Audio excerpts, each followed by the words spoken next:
Sejam bem-vindos, pessoal, a mais um vídeo. Agradeço mais uma vez vocês por estarem aqui novamente, pra gente trocar uma ideia, pra gente bater um papo. Se você puder deixar aquele like, ó, já deixa aquele like aí, já ajuda. Se você puder também compartilhar esse vídeo com algum amigo que gosta de resenha esportiva, compartilha esse vídeo também pra gente alcançar cada vez mais pessoas. Agradeço sempre o apoio de todos vocês. E essa semana nós vamos ter jogos que vai ter elementos muito interessantes do Campeonato Brasileiro. O legal dessas primeiras rodadas, né, onde a gente tem alguns confrontos com equipes Flamengo e Internacional, tivemos Palmeiras e Botafogo, aí temos agora Palmeiras e Internacional, na verdade Internacional e Palmeiras, né, então são elementos muito interessantes com equipes que provavelmente vão brigar pela ponta. Deixa a competição mais acirrada, isso já deixa a competição mais interessante nesse início.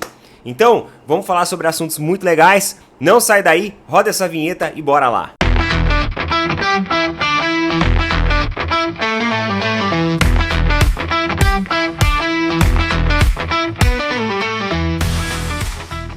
E meus queridos e minhas queridas, quero deixar aí um abraço lá pro Natan Sabaki, é aniversário dele hoje. Parceiraço aqui nosso do canal, Dr. Natan Sabaki. Se você estiver precisando de um cardiologista, é só você ir lá na rede social vizinha, digita lá, Dr. Natan Sabaki. Cara, uma pessoa maravilhosa que tá sempre apoiando o canal aí. A gente acabou construindo essa amizade justamente pelo canal. Ele segue lá na rede social vizinha, segue o canal, sempre assiste os vídeos. Tamo junto, Deus te abençoe, meu querido. E é isso daí, obrigado pelo apoio sempre, tá bom? Abração, aproveita aí seu dia. Final de semana de Páscoa, agora é o próximo final de semana. E, para comemorar esse final de semana de Páscoa, a gente tem a dupla cena de Páscoa. E você pode fazer a sua fezinha lá com os nossos amigos e parceiros da Tribo da Sorte. Tribo da Sorte, pessoal, não é casa de aposta esportiva. Tribo da Sorte é uma plataforma dos bolões dos jogos oficiais da Caixa Econômica Federal. Tudo regulamentado, tudo regularizado, tudo certinho. Mega Sena, Lotomania, Lotofácil, todos os serviços, né, produtos que você tem nas lotéricas, você tem lá na Tribo da Sorte. Com um diferencial muito importante, o uso da tecnologia e inteligência artificial ao nosso favor. E aí eles vão montar bolões onde você vai aumentar as suas chances de ganhar. Então com apenas um único bolão, participando de apenas um único bolão, você tem vários conjuntos numéricos que você concorre simultaneamente. Já distribuíram prêmios para o Brasil inteiro e você pode clicar no link que eu estou colocando fixado ou no QR Code aqui. Vai abrir um chat e você fala lá pro pessoal, gostaria do cupom lá do canal Opina Porco, que eu quero aí participar da dupla cena de Páscoa. Eles vão gerar um cupom para você, exclusivo seu, que vai ter um bom desconto para você conhecer a plataforma. Tribo da Sorte, galera. Tamo junto. E quarta-feira já tem um jogo que vai pegar fogo. Um jogo que vai pegar fogo, que é Internacional e Palmeiras. Então o Palmeiras tem a missão de continuar com essa evolução, com essa progressão, porque vai pegar um adversário muito forte, principalmente lá no Beira-Rio, que é o Internacional. E ontem, Inter e Fortaleza terminou empatado. Então vamos dar uma olhada na classificação, porque esse empate ele foi muito interessante para os times ali que estão na ponta. Flamengo em primeiro lugar, todo mundo com 3 jogos, tá? Todo mundo com o mesmo número de jogos. Flamengo em primeiro lugar com 7 pontos. Palmeiras em segundo lugar com 7 pontos e tem uma diferença ali nos saldos. Então a diferença de gols marcados.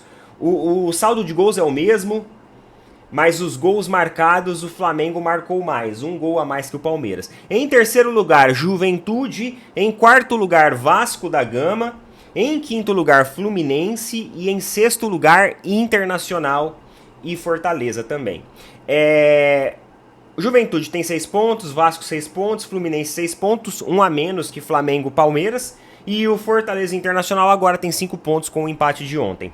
E o pessoal fala que primeira rodada não é importante. Olha só o Juventude e o Vasco, por exemplo. Cara, todos os pontos que eles vão ganhando nesse início é fôlego. É importante você fazer uma boa pontuação no começo, porque tá todo mundo ainda ajustando as equipes. Ainda entrosando o elenco, os jogadores estão mais descansados, porque depois do meio do ano pra frente, vira jogador lesão, cansaço físico, é calendário que vai ficar a mesma coisa, tipo assim, que vai colidir, enfim. Então é muito importante ter um bom desempenho nesse início. Ainda é muito cedo pra gente ficar cravando uma coisa ou outra, mas é muito importante manter isso. Então o próximo jogo, ele é extremamente interessante porque o Flamengo enfrenta o Juventude. Então o primeiro colocado enfrenta o terceiro colocado. Jogo de 6 pontos. Jogo de 6 pontos. A gente já tem que ter esse raciocínio de que é jogo de 6 pontos. O Palmeiras enfrenta o Internacional, que embora foi lá para a sexta colocação, eu considero também um jogo de 6 pontos. Uma que é na casa do adversário e outra que é contra uma equipe que tá vindo muito bem. Tá vindo muito bem. Teve um empate ontem lá contra o Fortaleza, na casa do Fortaleza. Então uma equipe que tem uma boa performance. Então jogos importantíssimos. Na quarta-feira, acredito que vão ser até no mesmo horário. Quarta-feira, o Campeonato Brasileiro vai pegar fogo, literalmente. E é legal isso, é bacana porque melhora o espetáculo e torna mais interessante pra gente. Quero conversar com vocês também a respeito aí, lá da coletiva do Felipe Luiz. Assisti aí a coletiva do Felipe Luiz, assisti a coletiva do Abel também. Final de semana foi atribulado de coisas, aí ontem à noite, quando terminou o jogo, né? Do Flamengo, eu falei assim, não, agora eu vou ver um pouco do futebol, vou observar as repercussões. Então o que eu não tinha assistido, eu assisti ontem. E eu vou colocar pra vocês um trechinho da coletiva do Felipe Luiz, que eu achei interessante, algo que ele falou e eu achei muito legal. Bora lá. Mente uma coisa, o nível dos jogadores, o nível dos atletas que estão hoje no Flamengo, né? E um deles é o Arrascaeta, como você falou, que uma das coisas positivas, eu falei, nem tudo foi um desastre no outro dia, eu falei isso na coletiva, uma das coisas positivas foi o Arrascaeta no outro dia, que ele jogou bem, e porém não foi nossa noite, mas hoje sim, né? Hoje são desses jogadores que nós temos que aproveitar enquanto está aqui, porque é um jogador especial, ele é diferente, ele faz a diferença, e eu já falei muitas vezes, vou falar de novo, é um jogador que escolheu, um jogador desse nível, escolheu passar os melhores anos da sua carreira no futebol brasileiro. Isso nós temos que valorizar muito. Tá? E vão viver momentos ruins, e vão vir cobranças, mas esse Arrascaeta aí são poucos os que pisaram aqui no Brasil, são poucos estrangeiros que pisaram no Brasil e fazem o que ele faz. Vocês viram aí que ele falou sobre o Arrascaeta ter escolhido o Brasil na melhor fase, né, da sua carreira profissional. E, mano, isso é uma parada muito interessante, porque o Arrascaeta fez renovações contratuais longas, mostrando que quer continuar dentro do futebol brasileiro. Provavelmente agora com essa estratégia de poupar ele em alguns jogos, daquele controle de carga e tudo mais, ele é um jogador que vai voltar a performar bem. Achei muito legal essa observação e esse reconhecimento que o Felipe Luiz estendeu, porque hoje nós vemos os brasileiros, tá? A molecada da base subindo pro profissional com a cabecinha ali na Europa já, com a cabecinha fora do Brasil. Tudo bem, não tem problema nenhum isso. Eu acredito que todo mundo tem a sua projeção e perspectiva. Só que assim, os caras podem ir mais devagar. O Arrascaeta, por exemplo, é um cara que tem um nível de futebol que poderia estar aí num clube de primeira prateleira da Europa. Eu não tô falando de Fulham, tá bom? Não tô falando de Everton, não tô falando de Lyon, não. Eu tô falando de clubes grandes de verdade, assim mesmo, com todo respeito a essas equipes. Mas clubes como, por exemplo, um Liverpool, como, por exemplo, um Bayern de Munique. Ele tem futebol pra isso, cara. Ele tem futebol, ele tem técnica pra isso. O que acontece é que realmente ele tem as questões das limitações físicas, mas é um jogador de um quilate muito alto mesmo. E outra coisa que o Felipe Luiz falou também, e isso virou uma polêmica, tem virado uma polêmica, foi sobre a questão do VAR. Porque já tem muita gente falando sobre a marcação do VAR. Inclusive teve gente lá na rede social vizinha até me cobrando. Ô, no teu vídeo aí você não falou do VAR? Porque no jogo tal você fala, no jogo não sei o que, agora você não falou? Calma, calma, Leilo Pereiro. Calma, a gente vai falar sobre isso. Calma, falar sobre isso. E antes, eu quero falar aqui o que o Felipe Luiz falou sobre o VAR no Brasil. Porque eu acho interessante também a gente sempre trazer o ponto dos técnicos de futebol. Vamos dar uma olhada aqui no que ele falou. tá? Ó, tema delicado. Se a gente quer melhorar, tem que investir em estudos, preparar os árbitros melhor. Concordo? Em 5 anos no Brasil, eu vi muitos árbitros bons. Seria injusto citar nomes. Cada um tem uma opinião. Um companheiro seu falou, o VAR não tem que entrar ou ter interferência mínima ou máxima. Mas sim, tem que entrar quando tiver que entrar. Eu gostaria que não houvesse interferência se não for lance claro. Impedimento veio para ajudar. Era muito injusto perder o jogo por impedimento de 2 metros. Temos que continuar investindo. Só experiência e correção de trabalho vão chegar à perfeição. Ninguém gosta de ser criticado ou afastado. Não vi o lance ainda do Gerson, que é o que o pessoal tá falando aí, né? Mas gostaria que o árbitro do VAR, que chamasse para assistir, que eles não se comunicassem. Influencia. Mostra todos os ângulos, que sejam 10, mas que analise sem a opinião de ninguém. Aí ele vê se mantém. É o ideal para melhorar. Mas temos bons árbitros. Falamos da Europa. Referência para mim é a Premier League. La Liga e Itália têm os mesmos problemas do Brasil. Reclamam muitas vezes de barriga cheia. Os árbitros se esforçam para ser top. Aqui ele deu uma ponderada, ele não quis, né, descer a lenha nos árbitros. Falou que precisa investir para melhorar, e eu concordo com isso. E ele falou de algo aqui muito importante, que é a comunicação. Quando ele fala assim, o cara tem que chamar, mostrar os lances, mas não deve se comunicar. Eu acredito que isso pode fazer muita diferença. Sabe por quê? Porque se o VAR chama, sei lá, eu vou lá e dou um pênalti em um lance. Aí o VAR me chama. Só de chamar, já pode condicionar a opinião do cara que tá lá no apito. Ele meio que vai tirando a responsabilidade dele. Você entendeu? O árbitro de campo, ele meio que vai tirando a responsabilidade dele quando o VAR chama. Aí ele vai lá pro VAR. Ou ele aguarda a análise aqui no ponto. E aí nessa comunicação ele pode ter a opinião dele condicionada. Tudo pode condicionar a opinião do cara. Então o que ele fala aqui é o cara ir lá, ver o lance, ter o acesso no painel aos ângulos, só que ele mesmo decidir. Ele não tem comunicação com o cara do vídeo. Tá vendo ali, árbitro? Tal. Quem tem que fazer essa decisão é ele, que é o árbitro de campo. Então ele pode rever o lance com vários ângulos quantas vezes quiser. Mas a comunicação ela é cortada. Para evitar essa influência aí de ideias. E eu acho isso interessante. Eu realmente acredito que isso é uma das coisas também que eles podem estar vendo. De questões aí protocolares para melhorar. Agora, sobre o tal lance interpretativo. Ontem, eu vi aquele lance várias e várias vezes. E assim, se você for olhar a regra, não foi pênalti. Porque a bola resvala aqui, no jogador antes e bate no braço. Outra coisa, não foi passe, não foi chute. A bola não foi em direção ao centro do campo, nem em direção ao gol. Ela foi em direção, sentido sair da área.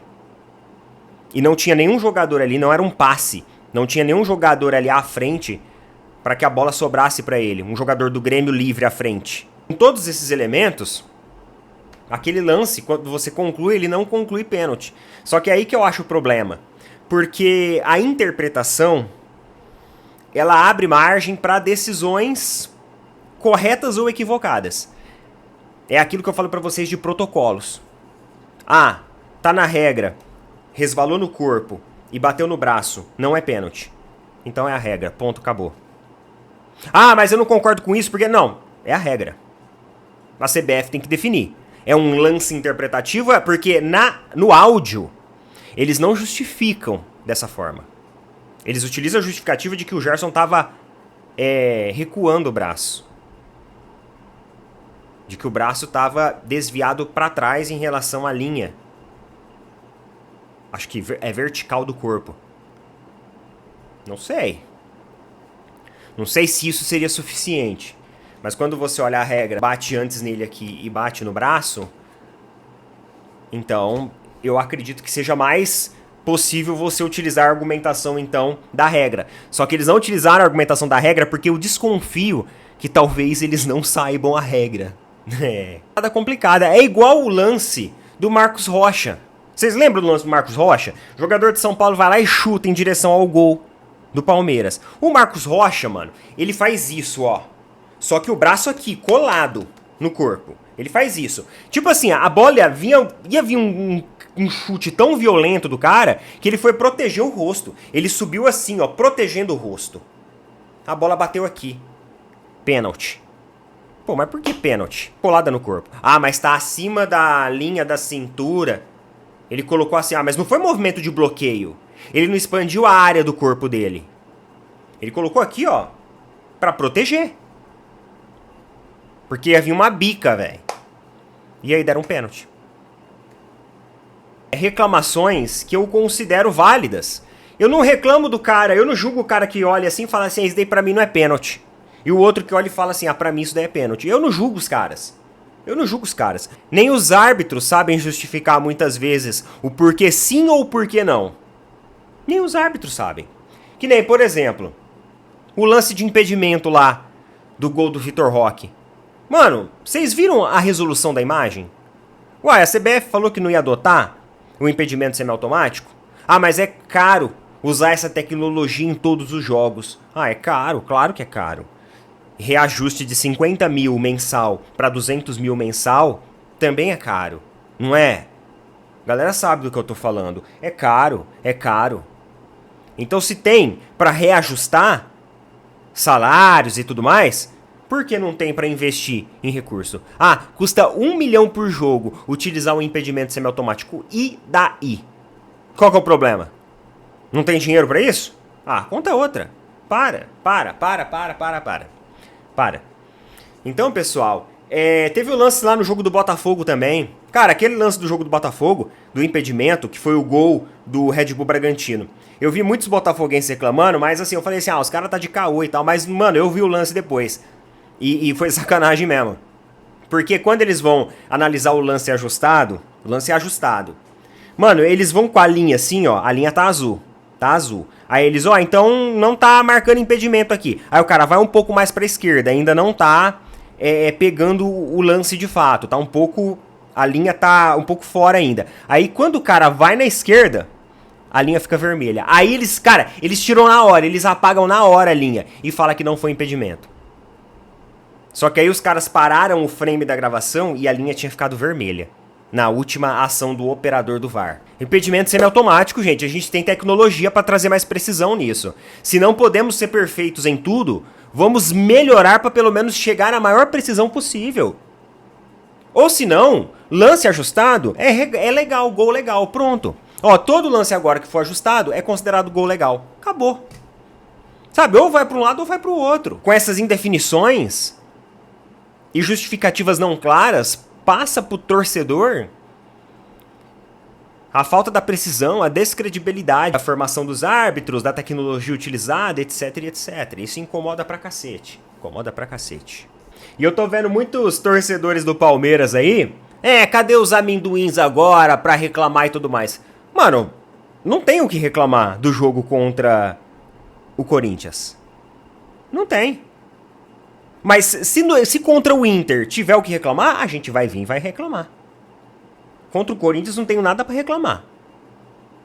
O time foi agudo, ajustou marcação, as substituições foram boas, trouxeram fôlego pra equipe. Foram boas escolhas. Boas escolhas do técnico. Então não tem o que reclamar. Não tem. Agora, que tava devendo futebol, tava. Vamos ver quarta. Eu até entendo que é um jogo muito difícil. Só que aí a gente tem que ver a ilustração da partida. Não adianta vocês ficarem de guerrinha, ficarem com essas picuinhas. Ô Enzos do Allianz, para com isso. A gente vai criticar quando for pra criticar. Quando for pra elogiar, a gente elogia. A gente veio aqui e elogiou. Pô, o Palmeiras jogou bem, jogador tal jogou de terno, não sei o que, tal, substituição boa, escolha técnica boa, tal, parabéns, ok. Ok, tá sendo pago pra... É o que ele falou na coletiva. Tá sendo pago pra isso. O próprio Abel, que vocês tanto lambe, que vocês veneram, que vocês colocam como um deus, que vocês colocam acima da Sociedade Esportiva Palmeiras, disse que é pago para vencer. Então, se ele falou que ele é pago pra vencer, é porque ele tá sendo pago pra vencer. E nada menos que isso. Qualquer coisa a menos que isso, aí a gente tem o direito de reclamar. Quando você paga por um serviço, você quer aquele serviço realizado. Não quer? Se ele não for realizado da devida maneira que foi combinada, você pode reclamar. Então o Palmeiras paga o Abel pra ele vencer. Ele mesmo falou isso. Ele mesmo. Então tem que vencer. Se não vencer, o serviço ele não tá sendo fornecido da maneira como deveria. Ah, mas não tem A mais, não tem B menos. É isso, tá? Então parem de chororô, parem de ser Nutelinhas, parem de ser Enzos do Allianz Parque. Virem homens, tenham hombridade de entender também as críticas do amiguinho. Não existe só vocês no mundo, vocês não são donos da verdade e da razão.